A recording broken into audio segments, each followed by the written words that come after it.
എൻ്റെ പേര് അഭിഷേക് എന്നാണ്. ഞാൻ ഹിന്ദു മതവിശ്വാസിയായിട്ടാണ് ജനിച്ചതും ചെറുപ്പത്തിൽ വളർന്നതും. മതം ഉപേക്ഷിച്ചിട്ടിപ്പോൾ ഒരു 15 വർഷത്തോളമായെന്ന് പറയാം. കൃത്യമായ ഒരു ഡേറ്റ് ഒന്നും പറയാൻ പറ്റില്ല. എനിക്കിപ്പോൾ വയസ്സ് 32 ഞാൻ സ്കൂളിൽ പഠിക്കുന്ന കാലം മുതലേ മതത്തിൽ നിന്ന് അകന്നു തുടങ്ങിയിരുന്നു. കോളേജിലൊക്കെ ആയപ്പോഴത്തേക്കും മൊത്തമായിട്ട് മതം വിട്ടു എന്ന് തന്നെ പറയാം.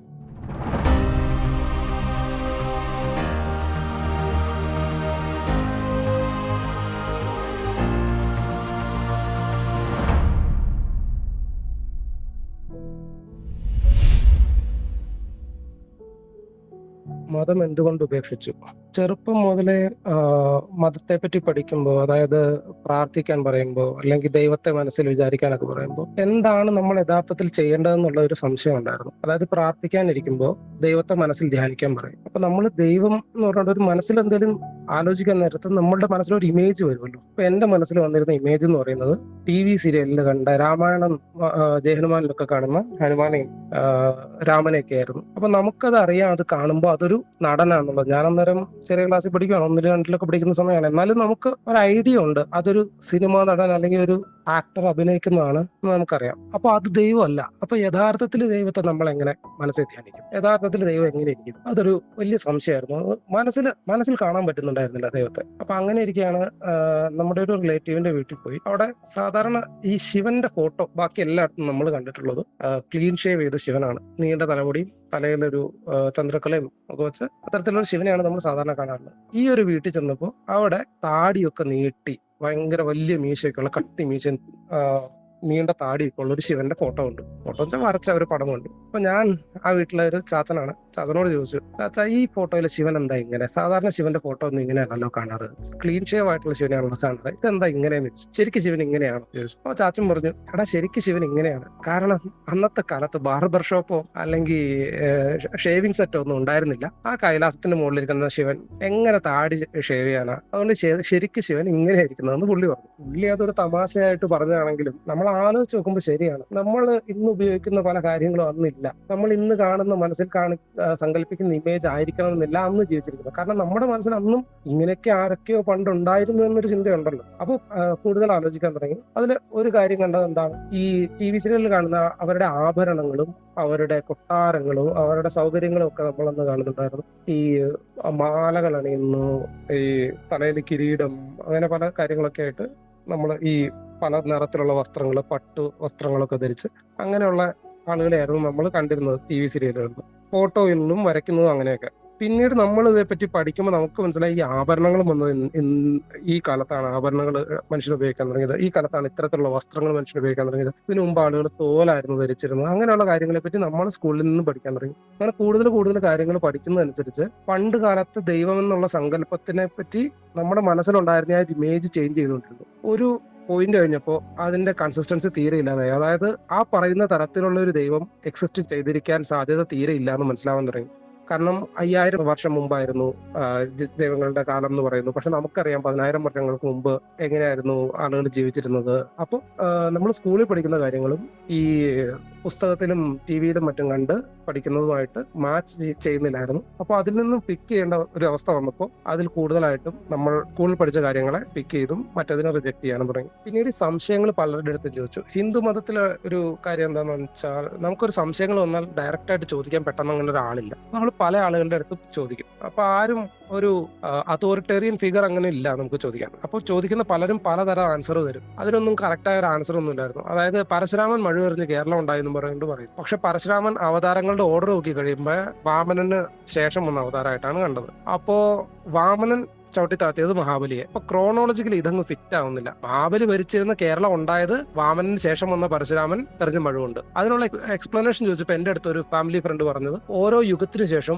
വേൾഡ് റീസെറ്റ് ആവും എന്നുള്ള രീതിയിൽ. പുള്ളി പറഞ്ഞ രീതി ഇച്ചിരി മാറ്റം ഉണ്ടാവും, എന്നാലും ഒരു യുഗം കഴിയും വേൾഡ് റീസെറ്റ് ആവും, എന്നിട്ട് ആദ്യം മുതൽ ഒന്നോടെ തുടങ്ങും. അപ്പൊ പുതിയ യുഗത്തിലെ അത് പഴയ കേരളം, ഇത് പുതിയ കേരളം എന്നുള്ള രീതിയിൽ ഒരു ഉത്തരം പറഞ്ഞു. അതൊക്കെ ഒരു തട്ടിക്കൂട്ടത്തിലാണെന്ന് അന്നേരം തന്നെ നമുക്ക് മനസ്സിലായി. പക്ഷെ നമുക്ക് നമ്മളെക്കാൾ പ്രായത്തിന് കൂടുതൽ മൂത്ത ആളുകളുമായിട്ടൊന്നും അങ്ങനെ ആർഗ്യൂ ചെയ്യാൻ അധികം സ്കോപ്പ് ഇല്ലാതിരുന്നതുകൊണ്ട് അതുകൊണ്ട് അവർ പറഞ്ഞത് കേട്ടു, അംഗീകരിച്ചില്ലെങ്കിലും തിരിച്ചൊന്നും പറഞ്ഞില്ല. അങ്ങനെ കൃത്യമായ ഉത്തരം കിട്ടാത്തത് കൊണ്ട് പതുക്കെ പതുക്കെ മതത്തിൽ നിന്ന് അകന്നു തുടങ്ങി. എന്നിരുന്നാലും നമ്മുടെ മതം തെറ്റാണെങ്കിലും ഏതെങ്കിലും ഒരു ദൈവം ഉണ്ടാകുന്ന ഒരു വിശ്വാസം ഉണ്ടായിരുന്നു. പിന്നെ ഞാൻ പഠിച്ചത് ഒരു മുസ്ലിം മാനേജ്മെന്റ് സ്കൂളിലാണ്. അവിടെ ഞങ്ങളുടെ ക്ലാസ്സിൽ ഭൂരിഭാഗവും മുസ്ലിം സ്റ്റുഡൻസ് ആയിരുന്നു. അപ്പോൾ അവരുടെ ഐഡിയോളജി ആയിട്ട് അവരുടെ മതത്തിന്റെ ടീച്ചിങ്സും ആയിട്ടൊക്കെ കുറെ ഇന്ററാക്ട് ചെയ്യാനും മനസ്സിലാക്കാനും പറ്റിയത് ആ ഒരു സമയത്താണ്.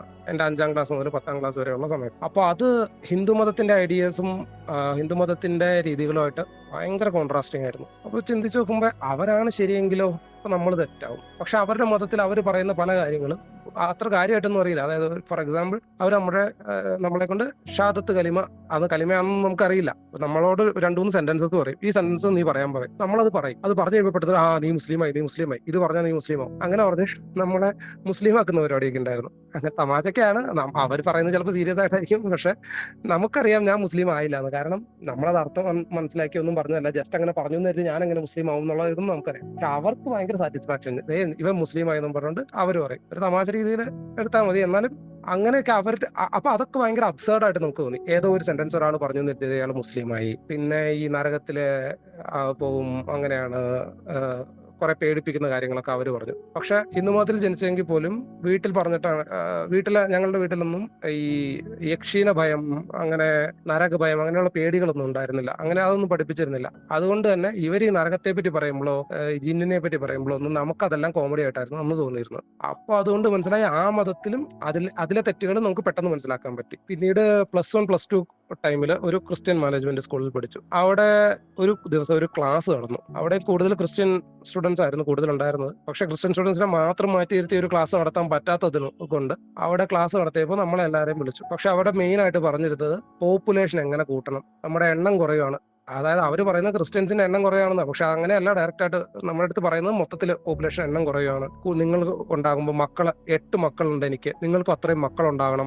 വേൾഡിലെ മൊത്തം പോപ്പുലേഷനും ടെക്സാസ് എന്ന് പറഞ്ഞ ഒരൊറ്റ സ്റ്റേറ്റിൽ താമസിക്കാവുന്നതേ ഉള്ളൂ. അതുകൊണ്ട് വേൾഡിൽ ഇഷ്ടം പോലെ സ്ഥലമുണ്ട്. ഓവർ പോപ്പുലേഷൻ എന്ന് പറഞ്ഞൊരു സംഗതി ഇല്ല, പോപ്പുലേഷൻ പരമാവധി കൂട്ടാൻ ശ്രമിക്കണം എന്നൊക്കെ പറഞ്ഞു. നമുക്കപ്പോൾ തന്നെ അതിൽ നിന്നും മനസ്സിലായി ഇവരുദ്ദേശിക്കുന്നത് ക്രിസ്ത്യൻ പോപ്പുലേഷൻ എണ്ണം കുറയുന്നുണ്ടോ എന്നുള്ളൊരു പേടി കൊണ്ട് അവരുടെ പോപ്പുലേഷൻ കൂട്ടാൻ വേണ്ടി ശ്രമിക്കുന്നതിന്റെ ഭാഗമായിട്ട് മൊത്തത്തിൽ ഇങ്ങനെ സ്കൂളുകളിൽ പോയി ഇവരൊരു ക്ലാസ് എടുക്കുന്നതാണെന്നും, അവരുടെ കൺസേൺ എന്ന് പറയുന്നത് യഥാർത്ഥത്തിൽ ദൈവം ഉണ്ടോ അല്ലെങ്കിൽ ദൈവത്തിന്റെ വേർഡ്സ് അനുസരിച്ച് ജീവിക്കുക എന്നുള്ളതിനേക്കാൾ കൂടുതൽ ആ പോപ്പുലേഷൻ, അവരുടെ റെപ്രസെന്റേഷൻ മൊത്തത്തിൽ കൂട്ടുക എന്നുള്ളതും അതൊരു ബാർഗൈനിങ് പവർ ആയിട്ട് ഉപയോഗിക്കാനുള്ളതായിരിക്കും എന്നൊക്കെ അന്ന് മുതലേ ഒരു തോന്നലുണ്ടായിരുന്നു. ഇതൊരു +1 +2 കാലഘട്ടത്തിലാണ്. അപ്പോഴാണ് നമ്മൾ പൊളിറ്റിക്സിനെ പറ്റിയും കാര്യങ്ങളെ പറ്റിയൊക്കെ കൂടുതലായിട്ട് ചിന്തിച്ചു തുടങ്ങുന്ന സമയം. അപ്പൊ ഇങ്ങനെയൊക്കെ വന്നതുകൊണ്ട് ഓരോ മതത്തിലെയും മിസ്റ്റേക്സും പെട്ടെന്ന് കണ്ടെത്താൻ തുടങ്ങി. അപ്പൊ ഓരോ മതത്തെ അതുകൊണ്ട് റിജക്ട് ചെയ്ത് പോകുന്നു. എങ്കിലും ഓവറോൾ ഒരു ദൈവം ഉണ്ടായേക്കില്ലേ എന്നൊരു തോന്നലുണ്ടായിരുന്നു. പക്ഷെ എന്നെ പോലെ ഇതുപോലെ സംശയം പ്രകടിപ്പിക്കുന്ന ആരെയും ഞാൻ ആ സമയത്ത് കണ്ടിരുന്നില്ല. ഞാൻ പലരോടും ഈ കാര്യങ്ങളൊക്കെ സംസാരിക്കുമ്പോൾ ഒന്നുകിൽ ആളുകൾക്ക് ഇതിനെപ്പറ്റി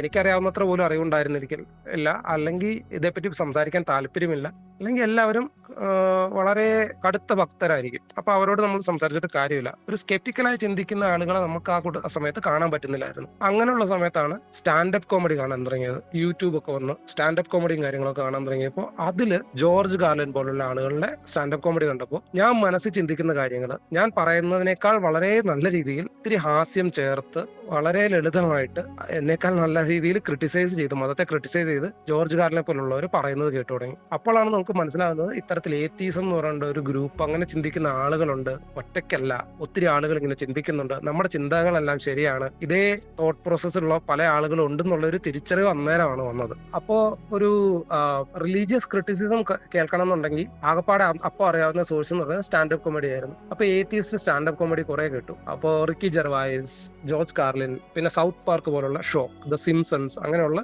കുറെ ഷോസ് കാണാൻ തുടങ്ങി. ഈ ഷോസിലെല്ലാം അവർ ബ്ലേറ്റന്റ് ആയിട്ട് റിലീജിയനെ ക്രിട്ടിസൈസ് ചെയ്യുന്ന പല കാര്യങ്ങളും കാണാൻ തുടങ്ങി. നമ്മുടെ TV-യിലോ നമ്മുടെ ജനറൽ മീഡിയാസിലോ ഒന്നും, നമ്മൾ ഇത്തരത്തിലുള്ള പത്രങ്ങളിലൊന്നും നമ്മളിങ്ങനെ റിലീജിയനെ ക്രിട്ടിസൈസ് ചെയ്യുന്ന ന്യൂസ് അതൊന്നും വരെ കണ്ടിട്ടുണ്ടായിരുന്നില്ല. ആദ്യമായിട്ട് ഇങ്ങനെ ഒരു എക്സ്പോഷർ കിട്ടുന്നത് ഇന്റർനാഷണൽ ഇത്തരത്തിലുള്ള മീഡിയാസിന്റെയും ഇത്തരത്തിലുള്ള ഇൻഡിവിജ്വൽസിന്റെയും പ്രോഗ്രാംസിൽ നിന്നാണ്. പിന്നീട് വിശ്വാസം എന്നുള്ളത്, ദൈവവിശ്വാസം, ഒരു ദൈവം ഉണ്ടായിരിക്കും എന്നുള്ള വിശ്വാസവും പോയി കിട്ടി. പിന്നീട് ചിന്തിക്കാൻ തുടങ്ങി ആയുർവേദത്തിലൊക്കെ കാര്യം ഉണ്ടായിരിക്കും, ഇത് മതവിശ്വാസം തെറ്റാണെങ്കിലും അന്നത്തെ പ്രാക്ടീസസിൽ ശരിയുണ്ടായിരിക്കും. അല്ലെങ്കിൽ ജ്യോതിഷം തെറ്റാണെന്ന് മുമ്പേ അറിയാമായിരുന്നു, ജ്യോതിഷത്തെ പണ്ടേ തള്ളിയിരുന്നു. പക്ഷെ വാസ്തുവിനെ തള്ളാൻ പറ്റിയിരുന്നില്ല. വാസ്തുവിൽ എന്തെങ്കിലും കാര്യം ഉണ്ടായിരിക്കും, അതെന്തോ വലിയ സംഗതിയാണെന്നുള്ള രീതിയിൽ ഒരു തോന്നലൊക്കെ ഉണ്ടായിരുന്നു. അപ്പോൾ എഞ്ചിനീയറിംഗ് പഠിക്കുന്ന സമയത്ത് സ്വന്തം വീടിന്റെ പ്ലാൻ വരയ്ക്കുന്ന സമയത്താണ് വാസ്തുവിനെ പറ്റി കൂടുതൽ മനസ്സിലാക്കാൻ ശ്രമിച്ചത്. കാരണം വാസ്തു പ്രകാരം നോക്കണമല്ലോ വീട് പ്ലാൻ വരയ്ക്കണമെങ്കിൽ. ഇപ്പൊ ഞാൻ സിവിൽ എഞ്ചിനീയർ ആയിരുന്നു, ഇപ്പോൾ ടൗൺ പ്ലാനിങ് ആണ് ചെയ്യുന്നത്. അപ്പോൾ സിവിൽ എഞ്ചിനീയറിംഗ് പഠിക്കുന്ന സമയത്താണ് വീടിന്റെ പ്ലാൻ വരയ്ക്കുന്നത്. അപ്പോൾ നമ്മൾ വാസ്തു കൺസൾട്ടന്റിന്റെ സഹായത്തോടെ ആണ് പ്ലാൻ വരയ്ക്കുന്നത്. അപ്പോൾ നമ്മൾ ലോജിക്കലി ചെയ്യുന്ന പല കാര്യങ്ങൾ അയാൾ തിരുത്തിക്കൊണ്ടിരുന്നു. അയാൾ പറയുന്ന പല കാര്യങ്ങളും നമുക്ക് അക്സെപ്റ്റ് ചെയ്യാൻ പറ്റുന്നില്ല, ലോജിക്കലി നമുക്ക് താല്പര്യം ഉണ്ടായിരുന്നില്ല, അങ്ങനെ ചെയ്യണമെന്നില്ല. നമ്മളെ ഭയങ്കരമായിട്ട് റെസ്ട്രിക്ട് ചെയ്തിരുന്നു വാസ്തു. അപ്പൊ നമ്മൾ ചെയ്യാൻ ഉദ്ദേശിക്കുന്ന പല കാര്യങ്ങളും പല അലൈൻമെന്റും പല ഓപ്ഷൻസും ഈ വാസ്തു മൂലം റെസ്ട്രിക്റ്റഡ് ആയിപ്പോയി. അപ്പോൾ വാസ്തു പ്രകാരം ചെയ്യുമ്പോൾ വളരെ ലിമിറ്റഡ് ആയിട്ടുള്ള ഓപ്ഷൻസിൽ നിന്നുകൊണ്ട് തന്നെ വേണമായിരുന്നു വീടിന്റെ പ്ലാൻ വരയ്ക്കാൻ. അപ്പോ പുള്ളി ഈ കാര്യങ്ങളെല്ലാം നമ്മളെ അടുത്ത് ഇങ്ങനെ ചെയ്യണം എന്ന് പറയുമെങ്കിലും അതിന്റെ പിന്നിലുള്ള റാഷണൽ പറഞ്ഞു തരാൻ പുള്ളിക്ക് പറ്റുന്നുണ്ടായിരുന്നില്ല. അപ്പൊ നമ്മൾ അതിന്റെ പുറകിൽ റാഷണൽ അന്വേഷിച്ചു വാസ്തു പഠിക്കാമെന്നൊക്കെ ഓർത്ത് ചെറുതായിട്ട് ഇതിനെപ്പറ്റിയൊക്കെ ഒന്ന് ഇന്റർനെറ്റിലൊക്കെ നോക്കി തുടങ്ങിയപ്പോൾ തന്നെ നമുക്ക് മനസ്സിലായി അതിന്റെ കാര്യങ്ങളിലുള്ളതൊന്നും അക്സെപ്റ്റബിൾ അല്ല, അത് ലോജിക്കലി ഫോളോ ചെയ്യാൻ പറ്റുന്ന ഒരു കാര്യമല്ല എന്നുള്ളത് മനസ്സിലായി. പിന്നെ അതുപോലെ തന്നെ പതുക്കെ ഹോമിയോപ്പതി, ആയുർവേദം അങ്ങനെയുള്ള പല കാര്യങ്ങളിൽ നിന്നും പുറത്ത് വന്ന് അവസാനം ഇപ്പൊ ഒരു പ്രോപ്പർ റാഷണൽ തിങ്കർ ആയെന്ന് തന്നെ പറയാം.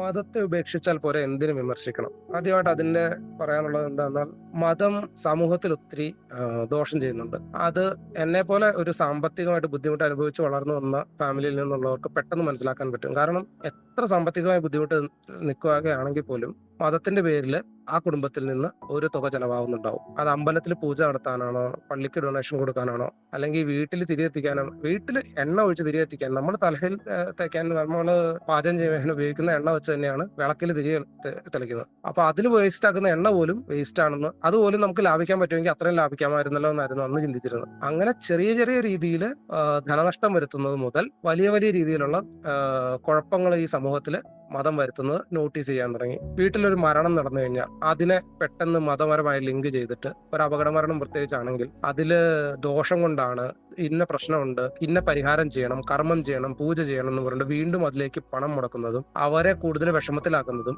അവരെ കൂടുതൽ കുറ്റബോധം, അതായത് വീട് പണിയിൽ ശ്രദ്ധിക്കാത്തത് കൊണ്ടാണ്, വാസ്തു തെറ്റി വീട് പണിത് കൊണ്ടാണ്, അല്ലെങ്കിൽ ഇന്നയാൾക്ക് ഇന്ന മകൻ ഉണ്ടായതിന്റെ അല്ലെങ്കിൽ മകളുടെയോ ദോഷം കൊണ്ടാണ് അവരുടെ കുടുംബത്തിൽ ഇങ്ങനെ ഒരു പ്രശ്നം വന്നതെന്നുള്ള രീതിയിലുള്ള സംസാരിക്കുന്ന കുറ്റപ്പെടുത്തലുകളും മറ്റും കണ്ടതുകൊണ്ടും, പിന്നീട് ജാതിയുടെ പേരിലും അതോടൊപ്പം ജാതകത്തിന്റെ പേരിലും കല്യാണാലോചനകളും ഇഷ്ടപ്പെട്ട ആളെ വിവാഹം കഴിക്കാൻ അനുവദിക്കാതിരിക്കുന്നു, അങ്ങനെയുള്ള പല കാര്യങ്ങളും കാണുമ്പോൾ നമുക്കതില് അതൊന്നും അക്സെപ്റ്റ് ചെയ്യാൻ പറ്റില്ല. അത് കണ്ടപ്പോഴാണ് മതത്തെ വിമർശിക്കണം. ഇത്തരം പ്രവണതകൾ സൊസൈറ്റിയിൽ നിന്നും ഒഴിവാക്കണമെങ്കിൽ മതം മൊത്തത്തിൽ ഇല്ലാതാവണം. അല്ലെങ്കിൽ ആളുകൾ മതത്തെ പറ്റി ചിന്തിക്കാതെ, ഫസ്റ്റ് പ്രയോറിറ്റി കൊടുക്കാതെ സോഷ്യലി എന്താണ് വേണ്ടതെന്ന് ചിന്തിച്ച് പ്രവർത്തിക്കണം എന്ന് ആൾക്കാരെ മനസ്സിലാക്കണം എന്ന് തോന്നുന്നതുകൊണ്ടാണ് മതത്തെ വിമർശിക്കാൻ തുടങ്ങിയത്. പിന്നെ എന്താന്നാൽ ഞാനൊരു 16-17 വയസ്സായപ്പോൾ മതത്തിന് പുറത്ത് വന്നതെങ്കിൽ അതുപോലും എനിക്ക് സാധ്യമായത് ആ സമയത്ത് മതത്തെ വിമർശിക്കുന്ന കൂടുതൽ ആളുകളോടുള്ള എക്സ്പോഷർ കിട്ടിയതുകൊണ്ടാണ്. അത് മുമ്പേ കിട്ടിയിരുന്നെങ്കിൽ ഒരുപക്ഷെ ഇതിന് മുമ്പേ തന്നെ ഞാൻ പുറത്തു വന്നേനെ.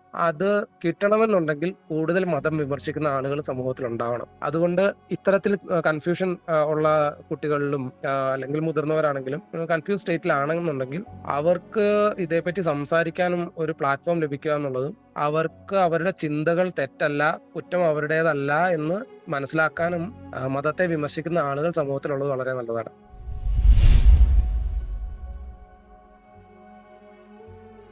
മതവിമർശനം പക തീർക്കലാണെന്ന് എനിക്ക് തോന്നുന്നില്ല. ഞാൻ ഒരു കുഴിയിൽ പെട്ടു, ആ കുഴിയിൽ മറ്റാരും ഇനി ചാടരുത് എന്ന ഒരു ചിന്തയോടെയാണ് കൂടുതൽ ആളുകളും മതം വിമർശിക്കുന്നതെന്നാണ് എനിക്ക് തോന്നിയിട്ടുള്ളത്. ഞാൻ ചെയ്യുന്നതും ആ ഒരു രീതിയിൽ തന്നെയാണ്.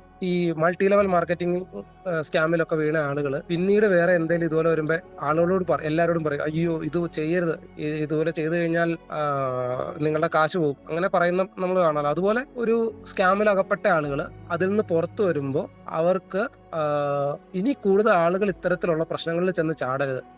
മാത്രമല്ല നമ്മുടെ സ്വന്തം ഫാമിലിയിൽപ്പെട്ടവരോ നമ്മുടെ സുഹൃത്തുക്കളോ ഇതിൽ ചെന്ന് ചാടിയാൽ അതിന്റെ നെഗറ്റീവ് എഫക്ട് നമ്മുടെ ലൈഫിൽ ഉണ്ടാവും. അതൊക്കെ ഒഴിവാക്കുന്നതിന് വേണ്ടിയാണ് മതത്തെ ആളുകൾ വിമർശിക്കുന്നത്. അല്ലാതെ മതത്തെ വിമർശിച്ചത് കൊണ്ട് അവർക്കൊരു പ്രതികാരം ചെയ്യാനാകുന്നോ, ഒരു പകതീർക്കലാകുമെന്നോ കരുതിയിട്ടാണെന്ന് എനിക്ക് തോന്നുന്നില്ല. അങ്ങനെ ചിന്തിക്കുന്ന ആളുകളുടെ പ്രവൃത്തി എന്ന് പറയുന്നത് മതത്തെ ഔട്ട്റേറ്റ് വിമർശിക്കലാവില്ല. ഇപ്പൊ മതത്തിൽ നിന്ന് ഇറങ്ങിയിട്ട് നേരെ ഹിന്ദു മതം വിശ്വസിച്ചിരുന്ന ഒരാൾ മതത്തിൽ നിന്ന് ഇറങ്ങിയിട്ട് നേരെ ചെന്ന് അമ്പലം കത്തിക്കോ അങ്ങനെ എന്തെങ്കിലും ചെയ്തിരുന്നെങ്കിൽ നമുക്ക് പറയാം അയാൾ പക തീർക്കുകയാണെന്ന് പറയാം. മാത്രമല്ല, മതത്തിൽ അകപ്പെട്ട ഒരാള് മറ്റൊരാളെയോ ആ മതത്തെയോ അല്ല അവരുടെ മതത്തിൽ അകപ്പെടാനുള്ള കാരണമായിട്ട് കണ്ടെത്തുന്നത്, സ്വന്തം ചിന്തകളെയാണ്. അപ്പോ അവിടെ പക തീർക്കുകയാണെങ്കിലും മറ്റുള്ളവരോടോ സമൂഹത്തോടോ അല്ല പക തീർക്കേണ്ടത്. പക തീർക്കേണ്ടത് സ്വയം പക തീർക്കുകയാണ് വേണ്ടത്. കാരണം അവനവൻ തീരുമാനിച്ചാണ് ആ മതത്തിൽ വിശ്വസിച്ചത്. ചെറുപ്പത്തിലെ നമ്മുടെ തലയിൽ കയറ്റിയതാണെങ്കിൽ പോലും മതത്തിൽ തുടർന്ന് വിശ്വസിച്ചത് പ്രായമായതിനു ശേഷം, പക്വത വന്നതിന് ശേഷം തുടർന്ന് വിശ്വസിച്ചത് അവനവന്റെ തീരുമാനമായിരുന്നു. അപ്പൊ അങ്ങനെ ഒരു അക്കൗണ്ടബിലിറ്റി ഏറ്റെടുക്കുന്നവരാണ് മതത്തിന് പുറത്ത് വന്നവർ എന്നാണ് എന്റെ വിശ്വാസം. അങ്ങനെയുള്ളവരാണ് ഞാൻ ഇതുവരെ കണ്ടെത്തിയിട്ടുള്ളൂ.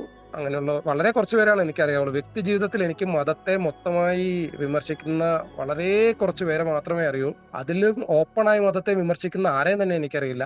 ഞാനും ഇങ്ങനെ ഓപ്പണായി മതത്തെ വിമർശിക്കുമ്പോൾ അതും ഞാൻ പബ്ലിക് പ്ലാറ്റ്ഫോമുകളിൽ അങ്ങനെ സോഷ്യൽ മീഡിയയിലൊന്നും വിമർശിക്കാറില്ലെങ്കിലും വ്യക്തി ജീവിതത്തിൽ പലരുമായിട്ടുള്ള സംസാരങ്ങൾക്കിടയിൽ ഞാൻ ഇങ്ങനെ വിമർശിക്കുമ്പോൾ പലരും എന്നോട് പറഞ്ഞിട്ടുണ്ട്, നേരിട്ട് ഇങ്ങനെ മതത്തെ വിമർശിക്കുന്ന ഒരാളെ ഞാൻ കാണുന്നത് ആദ്യമായിട്ടാണെന്ന് പലരും എൻ്റെ അടുത്ത് പറഞ്ഞിട്ടുണ്ട്. അതുകൊണ്ട് അത്തരത്തിൽ വിമർശിക്കുന്ന ആളുകളുടെ എണ്ണം കുറവാണ്. അങ്ങനെ കുറവുള്ളവർ പോലും വിമർശിക്കുന്നത് ഒരു പ്രതികാരം എന്നുള്ള രീതിയിലല്ല, മറിച്ച് അവർക്ക് പറ്റിയതോ പറ്റി അവരെ പുറത്തു വന്നു. അതുപോലെ മറ്റുള്ളവർക്ക് അതുപോലുള്ള അബദ്ധം പറ്റാതെയും അവരുടെ കയ്യിലുള്ള സമയവും അവരുടെ കയ്യിലുള്ള കാശും നഷ്ടപ്പെടാതിരിക്കാൻ വേണ്ടി അവരെ പ്രൊട്ടക്ട് ചെയ്യാൻ വേണ്ടി ചെയ്യുന്നു ആണ് എനിക്ക് തോന്നിയിട്ടുള്ളത്.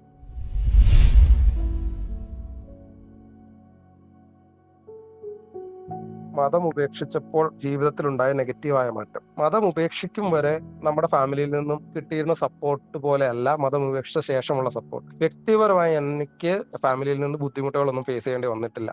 എന്നിരുന്നാലും നമുക്ക് എന്തെങ്കിലും ഒരു തെറ്റ് പറ്റിയാൽ അത് നമ്മൾ മതം ഉപേക്ഷിച്ചത് കൊണ്ടാണെന്ന പേരിൽ പറയാൻ ആളുകളുണ്ടാവും. അതായത് നമുക്ക് എന്തെങ്കിലും ഒരു നഷ്ടം വന്നു പോയാൽ അല്ലെങ്കിൽ എന്തെങ്കിലും ഒരു അസുഖം ബാധിച്ചാൽ ആദ്യം പറയുക അവന് വിശ്വാസമില്ലാത്തതുകൊണ്ടാണ്, അവനത് വരും, അവനത് വരേണ്ടതാണ്, അല്ലെങ്കിൽ അവനത് അർഹിക്കുന്നതാണെന്നുള്ള രീതിയിൽ പറയുന്ന ആളുകൾ ചുറ്റുമുള്ളതായിട്ട് പലപ്പോഴും എനിക്ക് തോന്നിയിട്ടുണ്ട്. പിന്നെ മറ്റൊരു കാര്യം എന്താണെന്നാൽ, നമ്മൾ മതം ഉപേക്ഷിക്കുമ്പോൾ അതോടൊപ്പം തന്നെ മതത്തിന്റെ ആചാരങ്ങളെയും നമ്മൾ ഉപേക്ഷിക്കുകയാണ്. ഇപ്പൊ വീട്ടിലൊരു മരണം നടന്നു, അല്ലെങ്കിൽ വീട്ടിലൊരു കല്യാണം നടക്കുന്നു, ഒരു ചടങ്ങ് നടക്കുന്നു. അത്തരം ഒരു സിറ്റുവേഷനിൽ നമ്മൾ അതുമായി ബന്ധപ്പെട്ട പൂജകളിൽ നിന്നും മറ്റും മാറി നിൽക്കുകയാണെന്നുണ്ടെങ്കിൽ നമുക്ക് നല്ല രീതിയിലുള്ള ക്രിറ്റിസിസം ഉണ്ടാകും. ചില സമയത്ത് നമുക്ക് അതിൽ നിന്ന് മൊത്തമായിട്ട് മാറി നിൽക്കാനും പറ്റില്ല. അതായത് വീട്ടിൽ ഒരു മരണം നടന്ന സമയത്ത് എനിക്ക് പൂജ ചെയ്യണമെന്നില്ലെങ്കിൽ പോലും ഞാൻ പൂജയിൽ നിന്ന് മാറി നിന്നാൽ ശ്രദ്ധ മുഴുവൻ എന്നിലേക്കാവും. ഞാനത് മരിച്ചയാളെ ബഹുമാനിക്കുന്നില്ല എന്നുള്ള രീതിയിൽ ഇന്റർപ്രറ്റ് ചെയ്യപ്പെടും. മാത്രമല്ല, ഞാൻ മരിച്ചു കഴിഞ്ഞ ശേഷം എനിക്ക് എന്ത് സംഭവിക്കും എന്നുള്ള കാര്യത്തിൽ ഒരു ചെറിയൊരു ടെൻഷൻ എനിക്കുണ്ട്. അതായത് എൻ്റെ മരണശേഷം മതപരമായ രീതിയിൽ എന്നെ അടക്കം ചെയ്തത് അങ്ങനെ ഉള്ള ഒരു ചടങ്ങുകളും ഉണ്ടാവരുതെന്ന് ആഗ്രഹിക്കുന്ന ഒരാളാണ് ഞാൻ. പക്ഷെ കുടുംബത്തിലുള്ള എല്ലാവരും അതുപോലെ ചിന്തിക്കാൻ തുടങ്ങാത്തിടത്തോളം കാലം അങ്ങനെ ആയിരിക്കും എൻ്റെ ജീവിതം എന്ന് പറയാൻ പറ്റില്ല. ഓൾഡ് ഏജിലാണ് മരിക്കുന്നതെങ്കിൽ ചിലപ്പോൾ ആ സമയം കൊണ്ട് മാറ്റങ്ങൾ വന്നിട്ടുണ്ടാകാം. പക്ഷെ ഇനിയിപ്പോ നാളെയോ അല്ലെങ്കിൽ അടുത്ത കാലത്തോ എല്ലാം ഞാൻ മരിക്കുകയാണെന്നുണ്ടെങ്കിൽ 100% ഉറപ്പാണ് ഹിന്ദു മതാചാര പ്രകാരമായിരിക്കും എൻ്റെ ശവസംസ്കാരം നടക്കുക. അതെനിക്ക് തീരെ അക്സെപ്റ്റ് ചെയ്യാൻ പറ്റുന്ന കാര്യമല്ല. ഞാൻ പലപ്പോഴും പല സമയത്തും ഈ കാര്യം പറഞ്ഞിട്ടുണ്ട്. പക്ഷേ അത് വർക്കൗട്ട് ആവുമെന്ന് എനിക്കൊരു പ്രതീക്ഷയില്ല.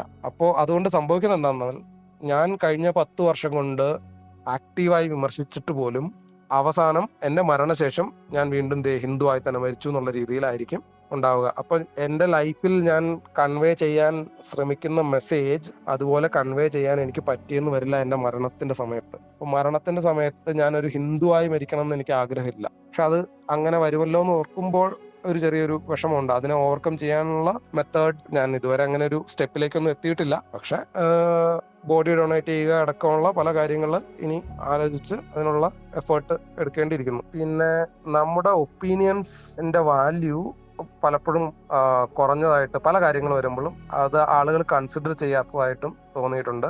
ജനറലി എൻ്റെ ഫാമിലിയിൽ എൻ്റെ ഒപ്പീനിയൻ അത്യാവശ്യം വാല്യൂഡ് ആണ്. എന്നിരുന്നാൽ പോലും പല സിറ്റുവേഷനിലും നമ്മൾ മതത്തെ വിമർശിച്ച ഒരു കാര്യം പറയുമ്പോൾ, അല്ലെങ്കിൽ മതവുമായി ബന്ധപ്പെട്ട ഒരു കാര്യത്തെപ്പറ്റി നമ്മളൊരു അഭിപ്രായം പറയുമ്പോൾ, ആ അഭിപ്രായം അത് കൺസിഡർ ചെയ്യപ്പെടാറില്ല. അല്ലെങ്കിൽ മറ്റുള്ള കാര്യങ്ങളിൽ, നമ്മുടെ ഒരു ഫൈനാൻഷ്യൽ ഡിസിഷനിൽ എൻ്റെ അഭിപ്രായത്തിനുള്ള വാല്യൂ പോലെ ഇത്തരം ഇതുമായി ബന്ധപ്പെട്ട കാര്യങ്ങളിൽ വാല്യൂ ചെയ്യപ്പെടുന്നില്ല. അത് എന്റെ എന്തോ പൊട്ടത്തരം കൊണ്ടാണ്, അല്ലെങ്കിൽ എന്റെ എന്തോ മണ്ടത്തരം കൊണ്ടാണ് ഞാൻ ഇങ്ങനെ പറയുന്നതെന്ന് പലരും ചിന്തിക്കുന്നതായിട്ട് എനിക്ക് തോന്നിയിട്ടുണ്ട്. അതായത് മതവിശ്വാസം കൂടി ഉണ്ടായിരുന്നെങ്കിൽ ഇവൻ കുറെ കൂടെ നല്ലതായിരുന്നേനെ. അതൊരു കുറവാണ്, അത് ഇവനിലുള്ള ഒരു ന്യൂനതയാണെന്നുള്ള രീതിയിൽ ഫാമിലിയിൽ തന്നെയാണെങ്കിലും പലരും അങ്ങനെ കാണുന്നതായിട്ട് തോന്നിയിട്ടുണ്ട്. അത് ഔട്ട്റൈറ്റ് ആയിട്ട് നമ്മുടെ അടുത്ത് പറയുന്നില്ലെങ്കിലും, അങ്ങനെ ആളുകള് ആ ഒരു ബയാസ് വെച്ച് നമ്മളോട് പെരുമാറുന്നില്ലെങ്കിലും, ചെറിയ ചെറിയ ചില ഇൻസ്റ്റൻസസിൽ ചില സംഭവങ്ങളൊക്കെ നമുക്ക് അങ്ങനെ അവർ ചിന്തിക്കുന്നില്ലേന്ന് തോന്നിപ്പിക്കാറുണ്ട്. പക്ഷെ എന്നാലും ജനറൽ ലൈഫിൽ ഞാൻ ആരെയും ഡിപ്പെൻഡന്റ് അല്ലാത്തത് കൊണ്ടും, ഞാൻ ആരുടെയും അഭിപ്രായങ്ങൾക്ക് എന്റെ അഭിപ്രായത്തെക്കാൾ കൂടുതൽ വാല്യൂ കൊടുക്കാത്തത് കൊണ്ടും എന്റെ ജീവിതത്തെ അത്രമാത്രം അതൊരു നെഗറ്റീവായി ഇമ്പാക്ട് ചെയ്യുന്നില്ല. അതായത് അത്തരത്തിലുള്ള ചെറിയ ചെറിയ ശ്രമങ്ങളോ അല്ലെങ്കിൽ അത്തരത്തിലുള്ള ചെറിയ ചെറിയ ഹിൻഡറൻസസ് ഉണ്ടെങ്കിൽ പോലും അതിനെ സക്സസ്ഫുൾ ആയിട്ട് ഓവർകം ചെയ്യാൻ പറ്റുന്ന അവസ്ഥയിലാണ് ഞാൻ. അതുകൊണ്ട് രക്ഷപ്പെടാൻ പറ്റുന്നുണ്ട്. പക്ഷെ എൻ്റെ അത്രയും ഫൈനാൻഷ്യൽ ഇൻഡിപെൻഡൻസ് ഇല്ലാത്തവരും, അല്ലെങ്കിൽ എസ്പെഷ്യലി ഫീമെയിൽസ് ഒക്കെ ആണെങ്കിൽ ഇതിൽ കൂടുതൽ ഞാൻ നേരിടുന്നതിനേക്കാൾ കൂടുതൽ റെസിസ്റ്റൻസ് അവർ നേരിടേണ്ടി വരും എന്നൊരു തിരിച്ചറിവ് എനിക്കുണ്ട്. അതും നമ്മൾ മതത്തിനെതിരെ സംസാരിക്കാൻ പ്രേരിപ്പിക്കുന്ന ഒരു കാരണമാണ്.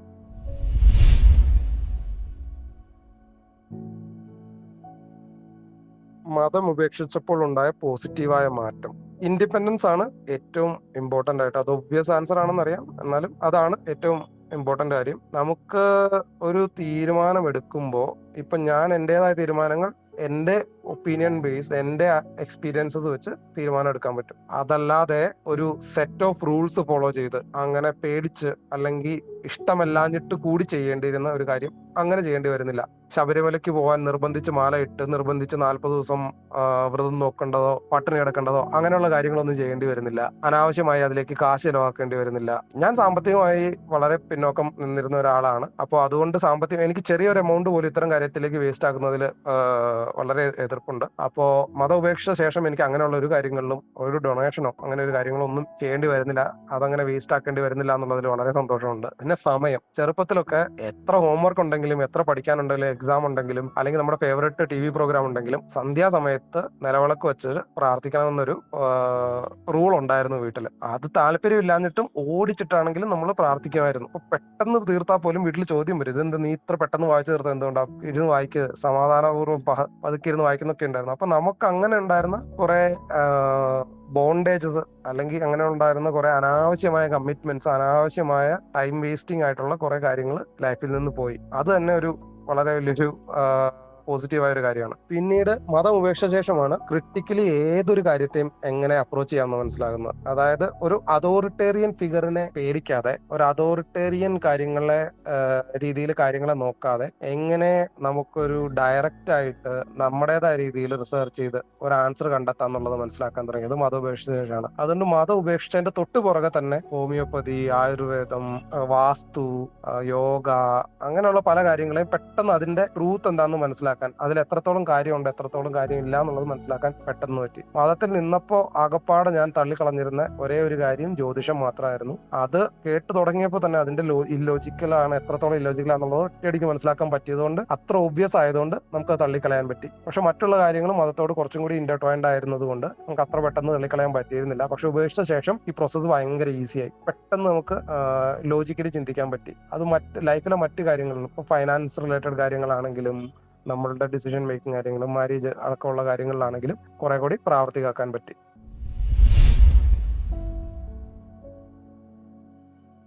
ഞാൻ ജീവിക്കുന്ന സമൂഹം മതനിരപേക്ഷമാകണം എന്നാണ് ആഗ്രഹം. മതത്തിൽ വിശ്വസിക്കുന്ന ആളുകൾ ഉണ്ടായത് കൊണ്ട് കുഴപ്പമില്ല. പക്ഷെ ആ മതത്തിന്റെ റെപ്രസെന്റേഷൻ സൊസൈറ്റിയിൽ കാര്യമായിട്ടുണ്ടാകരുതെന്ന് ഞാൻ ആഗ്രഹിക്കുന്നുണ്ട്. അതായത് മതത്തിന് വേണ്ടി ഒത്തിരി ഇപ്പൊ എക്സംഷൻസ് മതത്തിന് വേണ്ടി കൊടുത്തിട്ടുണ്ട്. അതായത് ടാക്സ്, മത സ്ഥാപനങ്ങൾക്ക് ടാക്സ് ഇല്ല, മതത്തിന്റെ പേരിൽ ഒത്തിരി ടാക്സ് വെട്ടിപ്പുകളും കാര്യങ്ങളൊക്കെ നടക്കുന്നുണ്ട്. എങ്ങനെ പാവപ്പെട്ട ആളുകളിൽ നിന്ന് മതം കാശ് ഊറ്റിയെടുക്കുന്നുണ്ടെന്നുള്ളത് കാണുന്നുണ്ട്. പിന്നെ മതത്തിന്റെ മറ്റു രീതിയിലുള്ള ചൂഷണങ്ങൾ, ചികിത്സയുടെ കാര്യത്തിലാണെങ്കിലും, പിന്നീട് ആളുകളുടെ അവരുടെ ഭയം നയങ്ങളെ മുതലെടുക്കുന്ന കാര്യത്തിലാണെങ്കിലും അവർക്ക് പ്രതീക്ഷ നൽകി അവരെ പറ്റിക്കുന്ന കാര്യത്തിലാണെങ്കിലും ഒക്കെ മതം ഒത്തിരി റോള് ഉള്ളതായിട്ട് കാണുന്നുണ്ട്. അപ്പൊ അതിൽ നിന്ന് ആളുകൾ അങ്ങനെ ചൂഷണം ചെയ്യപ്പെടാതെ മനുഷ്യര് അവനവന്റെ മതം, അവനവൻ വിശ്വസിക്കുന്ന ഒരു ദൈവം ഉണ്ടെങ്കിൽ പോലും അത് വീട്ടിൽ വെച്ച് വിശ്വസിച്ച് വീട്ടിൽ മാത്രം പ്രാർത്ഥിച്ച് ജീവിക്കുന്ന ഒരു സമൂഹം ആവണമെന്നാണ് എന്റെ ആഗ്രഹം. ഞാൻ ഇന്ത്യയിലെ പല ഭാഗത്തും ജോലി ചെയ്തിട്ടുണ്ട്. കേരളത്തിലുള്ളതിനേക്കാൾ കൂടുതൽ മതാചാരങ്ങളും മറ്റ് സംസ്ഥാനങ്ങളും ഉണ്ടെന്നുള്ളത്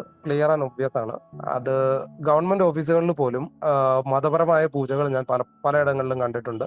അതും ഏത് മതത്തിൻ്റെതാണെങ്കിലും അവര് ഈക്വൽ ആയിട്ട് പ്രാധാന്യം കൊടുത്ത് പൂജ ചെയ്യുന്നതും, ഗവൺമെന്റ് ഓഫീസുകൾക്കുള്ളിൽ തന്നെ ചെറിയൊരു അമ്പലം പോലത്തെ ഫെസിലിറ്റി പണിത് അവിടെ വിഗ്രഹം വെച്ച് അവിടെ വിശേഷ ദിവസങ്ങളിൽ പൂജ നടത്തുന്നതും, അവിടെ ആടിനെ അറുത്ത് ബലി കൊടുക്കുന്നത് പോലെയുള്ള പരിപാടികളും ഓഫീസിനകത്തല്ല, ഓഫീസ് ക്യാമ്പസിൽ തന്നെ, പക്ഷെ ബിൽഡിങ്ങിന് പുറത്ത് അങ്ങനെ ചെയ്യുന്നതും, അങ്ങനെയുള്ള പല പല കാര്യങ്ങൾ ഇന്ത്യയിൽ പലയിടത്ത് ആയിട്ട് ഞാൻ കണ്ടിട്ടുണ്ട്. അതൊന്നും ഒരു പബ്ലിക്കായി ചെയ്യേണ്ട കാര്യമല്ലെന്നും അതിൽ നിന്നെല്ലാം മതം പബ്ലിക് സ്പേസിൽ നിന്ന് മാറി നിൽക്കണമെന്നും ആഗ്രഹിക്കുന്നുണ്ട് ഞാൻ.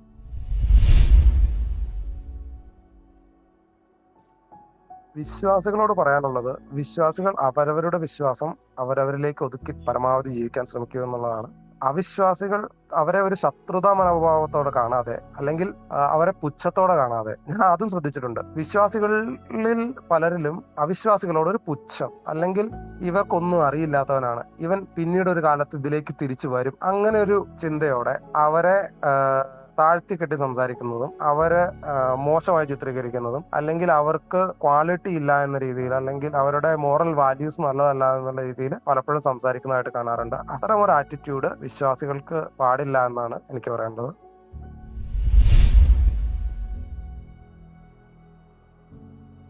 മതം ഉപേക്ഷിച്ചുവെങ്കിലും അവിശ്വാസം പുറത്ത് പറയാത്ത ആളുകളെ എനിക്കറിയാം. അവര് പലർക്കും പല കാരണങ്ങളാണ്. ഒന്ന്, സമൂഹത്തെ പേടിയാണ് ആളുകൾക്ക്. രണ്ട്, അങ്ങനെ പറഞ്ഞു എന്ന് കരുതി പ്രത്യേകിച്ച് ലാഭമൊന്നും കിട്ടാനില്ല, അതുകൊണ്ട് പറയാത്തവരുണ്ട്. വ്യക്തിപരമായിട്ട് ലാഭമൊന്നും കിട്ടാനില്ല എങ്കിൽ പോലും ഈ ഒരു ചേഞ്ച് സമൂഹത്തിൽ എത്ര വലുതായിട്ട്, എത്ര അധികം ആളുകൾ ഇത്തരത്തിൽ ചിന്തിക്കുന്നുണ്ടെന്നുള്ളത് മനസ്സിലാക്കിയാൽ കൂടുതൽ കൂടുതൽ ആളുകൾ മതം ഉപേക്ഷിക്കാൻ തയ്യാറാവും. അങ്ങനെ വരുമ്പോൾ മതത്തിന്റെ അതിപ്രസരം കുറയുന്നൊരു തോട്ടുണ്ട്. അപ്പോൾ അതുകൊണ്ട് അവർ കൂടുതലായിട്ട് വോക്കൽ ആവണം, അവർ കൂടുതലായിട്ട് സംസാരിക്കണം. മാത്രമല്ല, മതത്തെ വിമർശിക്കാൻ പറ്റുന്ന സാഹചര്യങ്ങൾ വിമർശിക്കുകയും അവരുടെ പരിചയത്തിലുള്ള ആളുകളെ, മതത്തിൽ നിന്ന് പുറത്തേക്ക് വരാൻ മടിച്ചു നിൽക്കുന്ന ആളുകളുണ്ടെങ്കിൽ അവരെ പ്രോത്സാഹിപ്പിക്കുകയും ചെയ്യണമെന്നാണ് പറയാനുള്ളത്.